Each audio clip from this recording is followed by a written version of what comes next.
ॐ श्री गणेशाय नमः।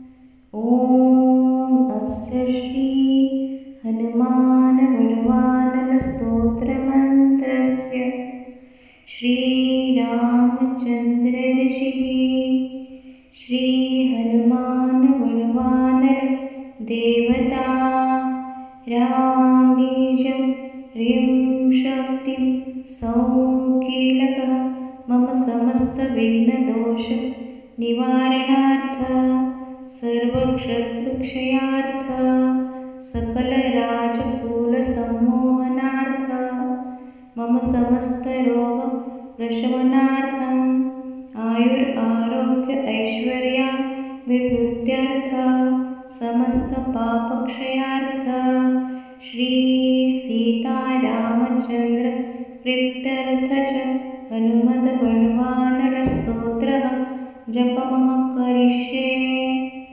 अथ ध्यानम्। मनोजवं मारुततुल्यवेगं जितेन्द्रियं बुद्धिमतां वरिष्ठं वातात्मजं वानरयुद्धमुख्यं श्रीरामदूतं शरणं प्रपद्ये। ॐ ह्रां ह्रीं ॐ नमो भगवते श्रीमहाहनुमते प्रकटपराक्रम सकलदिक्मण्डल यशोवितान धवलीकृत जगत्क्रीतय वज्रदेह रुद्रावतार लङ्कापुरितहय उमा अर्गलमन्त्र उदधिबन्धन दशशीलः कृतान्तक सीताश्वसन वायुपुत्र अञ्जनिगर्भसम्भूत श्रीराम लक्ष्मणा नन्दकर कपिसैन्यप्राकार सुग्रीवसायकर्ण पर्वतोच्चाटन कुमार ब्रह्मचारिण गम्भीरनाद सर्वपापग्रहवारण सर्वजरोच्चाटन डाकिनी शाकिनी विध्वंसन। ॐ ह्रां ह्रीं ॐ नमो भगवते महावीरवीराय सर्वदुःखनिवारणाय ग्रहमण्डल सर्वभूतमण्डल सर्वपिशाचमण्डलोच्चाटन भूतजर एकाहिकज्वर द्वाहिकज्वर त्राहिकज्वर चातुर्थिकज्वर सन्तापज्वर विषमज्वर तापज्वर माहेश्वर वैष्णवज्वरान् छिन्नी यक्ष ब्रह्मराक्षस भूतप्रेतपिशाचान् उच्चाटय स्वाहा। ॐ ह्रां ह्रीं ॐ नमो भगवते श्रीमहाहनुमते। ॐ ह्रां ह्रीं ह्रूं ह्रैरो ह्रं आ हां हां हां हां।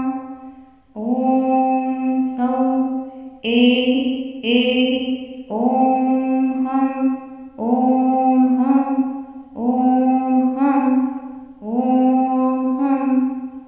ॐ नमो भगवते श्रीमहाहनुमते श्रवणचक्षुभूतानां डाकिनी शाकिनीना विषमदृष्टानां सर्वविषहर आकाशभुवन भेदय छेदय मारय शोषय मोहय ज्वालय प्रहारय सकलमाया भेदय स्वाहा। ॐ ह्रां ह्रीं ॐ नमो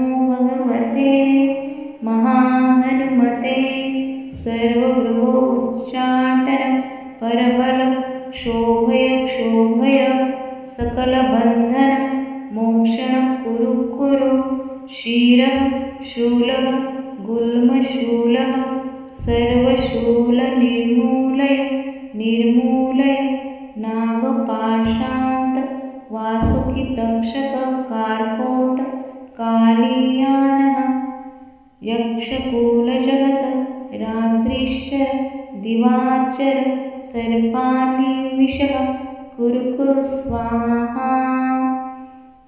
ॐ ह्रां ह्रीं ॐ नमो भगवते महाहनुमते राजभय चौर्यभय परमन्त्र परयन्त्र परतन्त्र परविद्या छेदय छेदय सर्वशत्रुनाशय नाशय असाध्य साधय साधय हुं फट् स्वाहा। इति श्री विभीषणकृत हनुमद्बलवान